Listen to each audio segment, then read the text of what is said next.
Remember that time you got lost in the shopping center as a kid? You wanted to look at the toy section, but your parents decided to walk on with their trolley. In that moment, that brief instance of confusion, the cozy world you knew was replaced with sheer terror.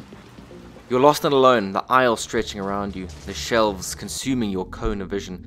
It dawns on you how small you are compared to the rest of the world, and as you start breaking into tears, your dad swings his head around the corner and swoops in to carry you away from your fear. That's what playing Little Nightmares 2 is like. The only difference being that an adult never actually comes to rescue you.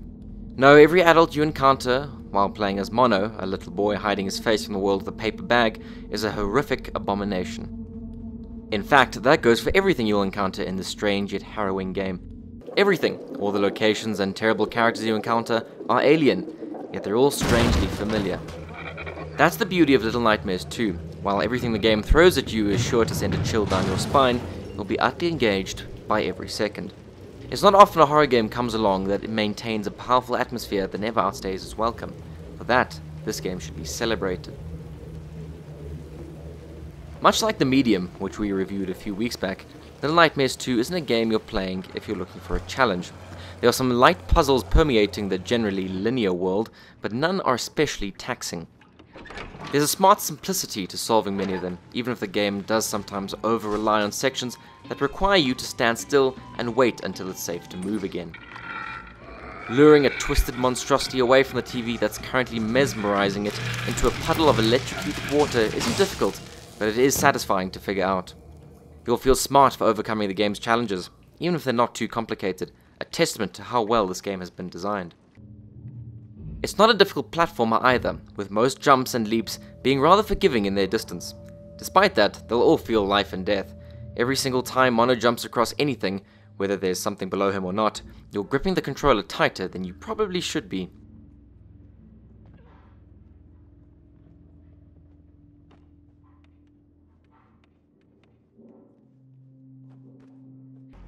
What the game lacks in challenge, it makes up for with sheer presentation. Every section of the game is dripping with a kind of tense atmosphere that results in bitten nails strewn about the floor. The tension is quiet at first, hidden in the dark, but bursts forth to chase Mono and Six, his companion, through an escalating series of traps and split-second decisions. It's excellent and easily the best part of Little Nightmares 2. Speaking to Six, the protagonist of the original Little Nightmares, she returns as an AI character to help Mono along their journey. She's completely controlled by AI, functioning separately from the player, and this is one of the few cases where a computer-controlled companion isn't completely useless. She's helped by the fact that the puzzles that require her assistance aren't complicated.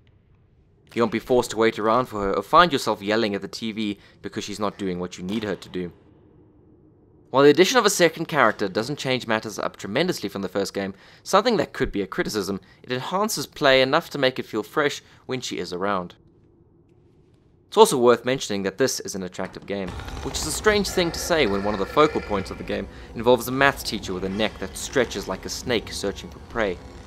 It's not so much a beautiful game, although some of the more panoramic moments when the camera pulls back are spectacular, but the art style is so detailed that everything feels hostile in the most tangible way. Little Nightmares 2 makes the fears of a child more real than they have any right to be. It's not just that everything looks wonderfully animated, it's just that it all works to communicate the fear of the known, but twisted to such an extent that it becomes alien, monstrous even. This game does what every great horror story should do, taking that which is comfortable and distorting it so that we don't even want to look at it. Which goes for the game's story as well, which, admittedly, will either resonate with you or fall completely flat. Little Nightmares 2 is a narrative meant to be interpreted in any way that makes sense to the player. It is purposefully obtuse, leaving you to draw your own conclusions as to what it all means. You'll either love that and enjoy piecing together your own theories, or you'll be completely lost. Which isn't all bad. I think the point of Little Nightmares 2 isn't telling this tightly paced, well-structured story. It's rather trying to provoke a response, making you feel something through the setting and atmosphere. In that regard, it's a resounding success. If you're a fan of inventive horror games, then you owe it to yourself to check this game out. It's cruel, dark, and so unsettling that even if you're a veteran of the genre, you'll be taken aback by how effective Little Nightmares 2 is. It's not remarkably challenging, nor is it overly long, but the world of the game, the visuals and atmosphere, are unlike any other horror game out there, bar the original in the series. If you have a spare weekend to kill and feel like some creepy chills, you can't do much better than this. My name is Brad Lang for Stuff Plays. If you want a written review, check out stuff.co.za. Be sure to like and subscribe to our channel, and we'll see you in the next one.